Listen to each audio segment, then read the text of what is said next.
दुलाराय बर' फरायसा आफादा फालिबोदों आरो बे फुंबिलिनि गोथार हाबाफारियाव अखानि थासारिखौबो नेवसिनानै जों दिनै जोहोलाव सोमब्ला बसुमतारिनि बे गोथार थावनि गयबारियाव जोंनि बे जायगायाव जों थुबुर जानो हादों। दुलाराय बर' फरायसा आफाद आरो चिरां जिल्ला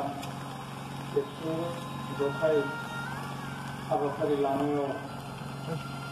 उदखारि बेरेखा सान बा जोहोलाव सोमब्ला बसुमतारिनि दिनै सानखौ खुंफुंनो थाखाय जोंनि नैबे महामारी पेन्डेमिकनि समाव जेरैबायदि जोङो बसुमतारि दाहाय नेहाथारि लरेन्स इस्लारिजों लोगोसे एबसुनि गासैबो बिबानगिरि मावथिलोगो नोंथांमोन बे हाबाफारियाव बाहागो लानो हानाय बर' गुदि फोरोंगिरि आफादजों लोगोसे बर' थुनलाइ आफाद, आइजो अनसाय आफाद, हारिमु आफाद, बर' समाज आरो गासैबो बे ओनसोलनि मेलेमजिबि सानसुमै समाज सिबियारि गुबुन गुबुन आफादजों लोब्बा थानाय दैदेनगिरि बिबानगिरि लोगो नोंथांमोन दिनैनि बे हाबाफारियाव थुबुर जानो हानाय क'क्राझार जिल्ला, चिरां जिल्लाजों लोगोसे दख'रानि दैदेनगिरि बिबानगिरि लोगो नोंथांमोन आं गिबियावनो बयनिसिमबो नैबे फिरफिला गेलेनाय हाबाफारियाव आरो बिबार बावनाय हाबाफारि बे जों जिखिनि हाबाफारि लादों बेयाव थुबुर जाफैनो हानाय साफ्रोमनिसिमबो दुलाराय बर' फरायसा आफादनि जानानै खुलुमनाय, अननाय आरो नैबे उदखारि बेरेखा साननि जोंनि जि स्ट्रं जि डिटारमिनेसन जोंनि जि गोसोखौ गोग्गादै जोङो उदखारिनि हेंथायै उदखारि हाबाफारिनि हेंथायै जों जे गोलाव सम 22 बोसोर जों गसंथाबोबाय हाबा मावबोबाय आरो बिनिनो दिनै मोनसे मोजां थासारि, मोनसे मोजां सम आरो मोनसे मोजां परिबेस जोङो मोननो हादों होननानै आं सानो आरो बेयाव दुलाराय बर' फरायसा आफादखौ बे गोलाव समनि जे संग्राम जारनि बा गोलाव समनि बे गाबथाबोनायाव बयबो मदद आरो हेफाजाब होनायनि थाखाय आफाद आरो बेक्ति साफ्रोमखौबो आङो बे समाव साबायखर बावदों। दा मानगोनां रायजो राजा नोंथांमोन, बाहागो लागिरि नोंथांमोन, जों बयबो मिथिगौ जे जोहोलाव सोमब्ला बसुमतारि बिथाङा बबे थासारियाव मा जाहोननि थाखाय जोंनि गेजेरनिफ्राय आनज्रायलांनो गोनां जाखो आरो बिथांखौ जेरैबायदि बिथांनि जि गणतान्त्रिक जि आवाज, बिथांनि जि सान्थिखौ मोजां मोननाय, उदखारिनि बेरेखा गसंथानाय आरो बे गासैबो हाबाफारिखौ जेब्ला बिथाङा दुलाराय बर' फरायसा आफादनि आफादगिरि जानानै बर' हारि जौगानायनि थाखाय, बर' हारि थांना थानायनि थाखाय, आलादा रायजो बड'लेण्डनि थाखाय जे सोमावसारफिननायनि मोनसे सम आरो बे समाव सारा बुहुमाव आरो बर'फोरनियावबो बे उदखारि हाबाफारिनि हेंथायै सानस्रि आरो सानथौनि फारागथिखौ लानानै बिथाङा जेरैबायदि बाथ्रा बुंदोंमोन, स्ल'गान होदोंमोन आरो दुलाराय बर' फरायसा आफादनि गणतान्त्रिक स्पिरिटखौ लानानै, गणतान्त्रिक हाथियारखौ लानानै जेब्ला बिथाङा बाथ्रा बुङो, माखासे उदखारि हाबाखौ मोजां मोनग्रा बा उदखारिखौ लानानै हाबा मावग्रा मानसिफोरनि गेजेराव बे सानस्रि आरो सानथौनि गोरोबलायनायनि फारागथिखौ लानानै जोंनि गेजेरनिफ्राय दिनै सोमब्ला बसुमतारिखौ जोङो खोमानानै लानो गोनां जादों बा बिथांनि जे गणतान्त्रिक आवाजखौ गैया खालामनो थाखाय बिथांखौ जिउ फोजोबनायसिम बै समाव बे थासारिया फैदोंमोन। नाथाय बे गोलाव समनि जे सोमावसारनाय दुलाराय बर' फरायसा आफादनि बर' हारिनि गोजोनखौ लानानै, शान्तिखौ लानानै खामानि मावनाय आरो गणतान्त्रिक हिंसा गैयै, रावनिबो सायाव हिंसा खालामै बे अन्यायनि बिरुद्धै खामानि मावनायनि थाखाय दिनै बे गोलाव समाव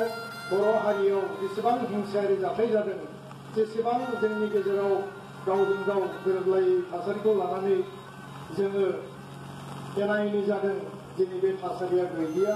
आरो जानो हागौ बे गासैबो जि थासारि बे थासारिनि जिखिनि हाबा मावनाय बे हाबा मावनायनि जि बिहोमा बे बिहोमाया जोहोलाव सोमदोन बसुमतारी बिथांनि हाबा मावनाय बिथांनि स्ल'गान बिथांनि गोजोन आरो शान्तिखौ लानानै बाथ्रा बुंनायनि थाखायनो दिनै जोङो बे गोजोन थासारिखौ मोनदों आरो बिथाङा बै समाव जुदि साहस खालायामोनब्ला बिथाङा बै समाव जुदि बाथ्रा बुङामोनब्ला साइलेन्टै थायोब्ला थारैनो जोङो दिनै जे बे 24 बोसोरनि समाव दिनै जोङो गोजोन मोनसे थासारि गायसननो हादों बर' हारियाव दिनै आर्म्स आरो जि माने आर्म्सनि जि थासारि बे थासारिखौ जोङो फोजोबनो हाफैबाय गासैनिबो नाजानायाव बे जोंनि थाखाय मोनसे मोगथाङाव जाफुंसारनाय आरो जोहोलाव सोमदोन बसुमतारीनि जे सान्थौ आरो सानस्रि दङमोन बिथांखौ फोजोबदोंब्लाबो बिथांनि सान्थौ आरो सानस्रि बिथांनि मावना होलांनाय बिथांनि स्ल'गान गणतान्त्रिक समाज गायसननायनि थाखाय गोजोननि मोनसे समाज गायसननायनि थाखाय उदखारि गैयै उदखारि साननाय उदखारिनि बेरेखायै जि बाथ्रा बुंनायनि थाखायनो दिनै बे मोनसे थासारिया फैदों होननानै आं सानो दा बेखायनो उदखारिया गासैबो थासारियाव जानो हायो गावजों जुजिलायनाय आरो बेयाव टेररिज्मनि जि हेफाजाब लानाय बे हेफाजाब लानायनि थाखायनो देशनि गेजेराव देशजों गोजोन खौसे गैयै आरो हादोरनि सिङावनो गुबुन गुबुन ओनसोलाव गुबुन गुबुन थासारियाव खुदिनाय बा बिनि सायाव गाग्लोबनाय बा बिनि सायाव काउन्टार गाग्लोबनाय बे हाबाफारिफ्रा जादों नाथाय गणतान्त्रिक आवाजनि गेजेरजों गोजोननि आवाजनि गेजेरजों गोजोन गायसननांगौनि थाखाय उदखारिनि बेरेखायै दिनै माखासे सुबुङा गसंनानै खामानि मावनायनि थाखाय दिनै जोङो नुयो जे भारत बायदि देशआव बा आसाम बायदि रायजोआवबो बै समनि थासारि आरो दिनैनि थासारि जथेस्थ' सोलायनाय फैबाय आरो बेखायनो जोङो गोग्गानानै लायो दुलाराय बर' फरायसा आफादा बर' हारिया जे जोङो गिबि खेबनि थाखाय सा सानजा भारतआवनो एन्टि टेररिज्म डे टेररिज्मनि एगेन्स्टै उदखारिनि एगेन्स्टै बा हिंसानि एगेन्स्टै जों जे खामानि मावदों आरो बेखायनो दिनै बै जे हाथियारनि हिंसा बा उदखारि बेयो जिहेतु जोबथ'बाय आरो बे मोनसे गोजोन शान्ति सुक्तिनि गेजेरजों दिनै जोङो बर'फोरा हाथियारखौ बिदाय होनानै जौगानायनि थाखाय बर' हारिनि थामोन्थानि थाखाय बर' हारिनि रैखाथिनि थाखाय बर'नि राव थुनलाइ हारिमु राजखान्थियारि रांखान्थियारि गासैबो बेबस्थाखौ जौगाहोनांगौनि थाखाय जों जे मोनसे बिटिआर गोरोबथा जोङो 27 जानुवारियाव मोनफुंबाय बिनि गेजेरजों बर' हारियाव गुबैयै जौगानाय थांना थानाय हा हुनि रैखाथिनिफ्राय लानानै राव थुनलाइ रांखान्थि सोलोंथाइ गासैबो बेबस्थाखौ जोङो आबुङै मावफुंना लानो हागोन होननानै सानो आरो बेखायनो दिनैनि बे समाव फैबाय थानाय समाव आरो गोदानै माखासे चेलेन्जिं फेक्टरफोरा थारैनो थागोन सोमदोन बसुमतारीनि जे सान्थौ आरो सानस्रि बे उदखारिनि बेरेखायै जिखिनि बाथ्रा बुंनाय हाबा मावनाय बेयो शान्ति फैबाय गोरोबथा जालांबाय बेबायदिजोंनो जोबनानै थांनाय नङा मानो होनोब्ला समाजाव न'खराव बा गुबुन गुबुन थासारियाव दिनै उदखारिया नोङो बाथ्राजों होन खोथाजोंनो होन गादबनायजोंनो होन बा सोरखौबा इनसाल्ट खालामनानै होन बा सोरखौबा माने गोग्लैसोनाय हारिखौ गोग्लैसोनाय सुबुंखौ न'खरखौ गादबनानै दोननायनि जि थासारि बे थासारियाबो बायदिसिना लेभेलाव दिनै जागासिनो दङ दा बेखायनो बे समाजारि उदखारि न'खरनि गेजेराव सोलिनाय उदखारि बे दमन ट्राफिकिं उइमेननि एगेन्स्टआव जानाय बे गासै गथ'फोरनि एगेन्स्टआव जानाय गासैबो लेभेलनि जि उदखारि हिंसा बे बेरेखायारि खामानिफोरखौ जोङो गाबथालांनांगोन आरो बिनि उल्थायै जों खामानि मावनांगोन दा बेखिनिखौनो बुंनानै जोहोलाव सोमदोन बसुमतारीनि जे सान्थौ आरो सानस्रि बेखौ जोङो गुबै ओंथियाव संनानै जोङो बांसिन आबुङै जों गेवलांसार होनो हाथों आबुंनि थासारिनि गेजेरजों जों जिखिनि खामानिखौ मावबोदों बेयो थोजासे नङा आरो बेखौ जों आबुङै गुवारै जों मावबावनांगोन आरो जों जिखिनि हाबाफारि लाबोबाय बे हाबाफारि लाबोनायनि थाखायनो दिनै जोङो मोगथाङाव दिनैनि थासारिखौ जोङो मोनदों होननानै आङो गोसो सिंजों फोथायो आरो आनान गसाइनियाव आफा इसोरनि आर'जआबो जाहाथे जोहोलाव सोमदोन बसुमतारीनि जिउ आत्माया सोरगोआव आलो गोजोनै अराय थायो आरो जों थांना थानाय फिसाफोरखौ बिथाङा अनसायनायनि गेजेरजों बोर सारस्रिनायनि गेजेरजों बर' हारियाव आबुं जोङो गोजोन गायसननायनि थाखाय जौगानायनि थाखाय बर' हारिनि थांना थानायनि थाखाय हाबा मावनो हाथों बेखौनो इसोरनि खाथियाव आरज गाबनानै दिनैनि जि फिरफिला गेलेनायाव फंनैसो जि बाथ्रा बुंनाय बे बाथ्रा बुंनायखौ आङो बेखिनियावनो फोजोबनो सानबाय आरो मोनसे बाथ्राखौ दिनै रायखांनांगोन जे बे बिटिआर गोरोबथानि उनाव बे सान्थि सुक्तिनि उनाव बा गोजोन मोनसे थासारि फैनायनि उनाव जोंहा दिनै एकर्ड इमप्लिमेन्टेसन बे MOS खौ मावफुंना लानांगौनि थाखाय जिखिनि हाबाफारि पेन्डेमिक COVID-19 नि थाखाय बे माखासे खामानिया दिनै स्ल' जादों नाथाय जायाखै बेबायदि नङा बे हाबाफारियाबो दिनै सरकारजों भारत सरकार आसाम सरकारनि जायफोर दैदेनगिरि जायफोर देशखौ सालायदों बिथांमोनजों सावरायनाया सोलिगासिनो दङ आरो बे एकर्डनि जि दफाफोर इसिङारि जि खामानि बे खामानियाबो लासै लासै सरकारा बेखौ मावगासिनो दङ दा बेखायनो दिनैनि समाव मोनसे बाथ्राखौ जोङो रायखांनांगोन जे बे एकर्डखौ लानानै दुलाराय बर' फरायसा आफादनि सोमावसारनायखौ लानानै नैबे पिस एकर्डखौ लानानै गोबाङानो दिनै मोननै मिरुआव गावस्रानानै थानाय जोङो माने पोस्ट एकर्ड नैबे से मासनि गेजेराव जोङो नुनाय मोनसे थासारिखौ थारैनो बयबो नुदों जे सोरबाया बुंदों एकर्डआ मोजां नङा सोरबाया बुंदों एकर्डआ माने थोजासे जायाखै सोरबाया बिरोधि खालामनांगौनि नामाव खालामदों आरो सोरबाया बेखौ गुबुन गुबुन बाथ्राजों राजनैतिक माखासे कालार फुननानै बे एकर्डखौ माने बिनि मर्यादा गैयै खालामनो नागिरनाय थासारिखौ जों नुदों दा बेखायनो बर' हारिनि साफ्रोमबो गोसो गुदुं जायफोरनि माने बिखाया बर' हारिनि थाखाय गावो जायफोर बर' हारि थांना थानायनि थाखाय बावसोमबोबाय रोजा रोजा मुंख्लं जाबोबाय राजा लामा रेल लामायाव अरायबो ओंखारनानै नैबे सुक्ति जाजासिम जोंखौ मदद होबाय हाबा मावबोबाय बिथांमोना जेब्लाबो थार आरो नंखाय ट्रु आरो फल्सनि फारागखौ बयबो बुजियो दा बेखायनो जाय व्यक्तिफोरा जाय सुबुंफोरा दिनै मेलेमजिबिनि मुङाव दिनै गोबांथार बाथ्रा बुंनानै बे सुक्तिनि माने मर्यादाखौ गैया खालामनो नागिरदों बिथांमोना थारैनो बुजिनाया मोजां जे बे सुक्तियाव आसलते मा दङ बे सुक्तिया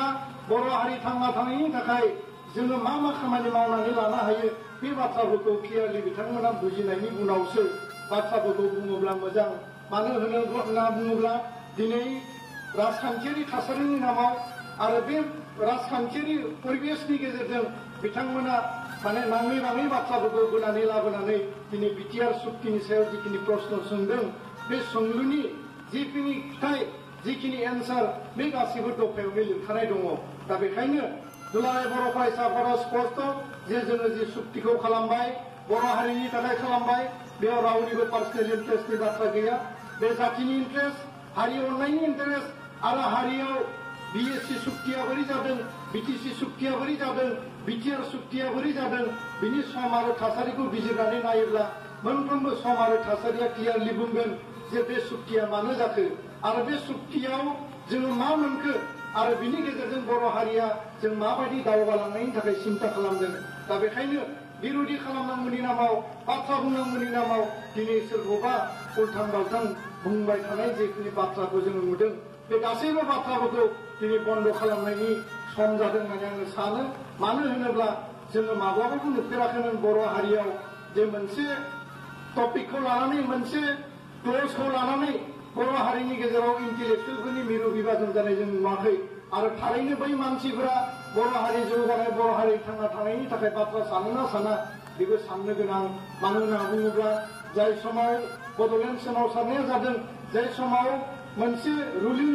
माने सरकार थासेयावबो बिथांमोना बड'लेण्ड जाया बड'लेण्ड नाङा बड'लेण्ड मोना होननानै बाथ्रा बुंबाय थादों बै समाव सोमावसारग्रा आफादफोरखौ जेरैबायदि मदद होनानै खामानि मावनांगौमोन बाथ्रा बुंनांगौमोन सरकारखौ नारसिननांगौमोन बे मानसिफोरनि भइसआ बै मानसिफोरनि गणतान्त्रिक बाथ्राफोरा भइसफोरा बे समाव साइलेन्टमोन नाथाय दिनै सान्थि सुक्ति जानायनि उनाव बिटिआर गोरोबथानि उनाव बे गोरोबथायाव मा मोनखो मा मोनाखै बे बाथ्राफोरखौ लानानै दिनै गोरोबथानि हेंथायै बाथ्रा बुंनायखौ जों नुदों दा बेनिखायनो इन रियेल सेन्स जोङो दिनैनि समाव एकर्डखौ बोरै इमप्लिमेन्ट खालामनो जोंनि जिखिनि अधिकार जोङो मोनदों बेखौ बोरै मावफुंना लानो आरो बे अधिकारफोरखौ मावफुंना लानायनि उनाव जोङो आरो सिगां जों बोरै दावगालांनो जोंनि आल्टिमेट गलाव बे बाथ्राफोरनि सायाव बांसिन इम्पर्टेन्स होनानै बै सानथौगिरि मेलेमजिबि जायफोरा गावसोरखौनो बुंनानै लादों बिथांमोना जुदि बेखौ लानानै बाथ्रा बुङोब्ला खामानि मावोब्ला दुलाराय बर' फरायसा आफादा गोजोनगोन आरो बेखौ जोङो खावलायो। दा बेखायनो दिनैनि समा जोङो गावजों गाव नांलायनाय सोंखारिलायनायनि बाथ्रा नङा। राजखान्थि हान्जाया बिसायख'थि गेलेदों, जाय मोजां जाय माने परिबर्तन लाबोनो नागिरदों, जाय मोजां गुड गभार्नेन्स होनो नागिरदों, रायजोनि न्याय होनो नागिरदों, बेखौ रायजोफ्रा थारैनो बासिगोन, सायख'गोन। बेयाव सोरबा माने पलिटिक्सनि नामाव पलिटिशियानफोरनि इनफ्लुयेन्सआव फैनानै सोरबा मेलेमजिबि सोरबा इन्टेलेक्सुयेलफ्रा जुदि बाथ्रा बुङोब्ला आरो बे पलिटिकेल इन्टारेस्टखौ लानानैसो जुदि बिथांमोना खामानि मावोब्ला इन्टेलेक्सुयेलनि जि मर्यादा, इन्टेलेक्सुयेलनि जिखिनि मान समाजाव बिथांमोननि बाथ्रा खोनासंनांगौ, बे थारैनो मोनसे समाव मोनसे डाइल्युट जानाय बायदि थासारिखौ जों मोनगोन। दा बेखायनो आं बेखिनि बाथ्राखौनो बुंनानै दिनैनि बे गोथार सानाव, दिनैनि बे उदखारि बेरेखा सानाव जोङो बयबो खौसे गसंथानानै बर' हारि थांना थानायनि थाखाय बिटिआर सुक्तिखौ मावफुंनांगौनि थाखाय बयबो जों खनसेयैनो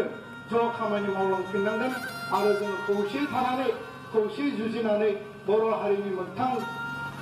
जिखिनि जोङो मोनबाय बेखौ मावफुंनानै लानांगोन होननानै आं सानो। बयनिसिमबो साबायखर बावनानै दिनैनि बे फिरफिला बेरायनायनि सुंद' बिबुंथिखौ बेखिनियावनो फोजोबबाय। दुलाराय बर' फरायसा आफाद थांनानै थाथों, जोहोलाव सोमब्ला बसुमतारिनि सान्थौ आरो सानस्रिया थांनानै थाथों। उदखारि बेरेखा सान हिसाबै जोङो जाहाथे इयुनाव बेनिख्रुइ साबसिन हामसिन जोङो बर' हारियाव बा बुहुमाव आसामाव जोङो खामानि मावनो हाथों। आं बेखिनिखौनो मिजिंथिनानै आंनि बुंनायखौ फोजोबबाय। गोजोन्थों। Thank you. Jagen Narzary all Assam tribal संघनि भाइस प्रेसिडेन्ट बिथां, लोगोसे आं बयखौबो फारि फारियै बिबार बावनायाव बाहागो लानो थाखाय खावलायबाय।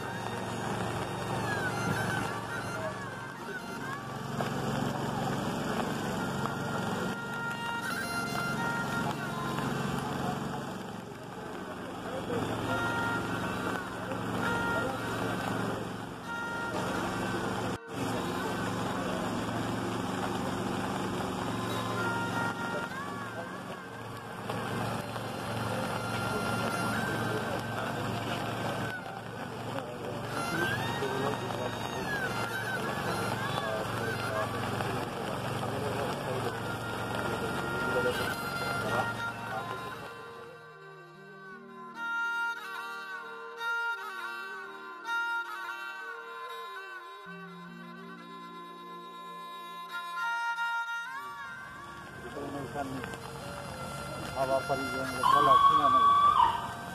उदखारि बेरेखा सान फालिनायाव मिथिंगाखौ रैखा खालामनायनि थाखाय बिफां गायनायनि जि हाबाफारि लादों, बेवहाय आंखौ गायजेननो थाखाय खावलायनाय बायदि जोहोलाव सोमब्ला बसुमतारिनि मुङाव नैबे फांसे बिफांखौ आङो बावनानै रायजो राजानि जानानै गायजेननो थाखाय आखायाव लानाय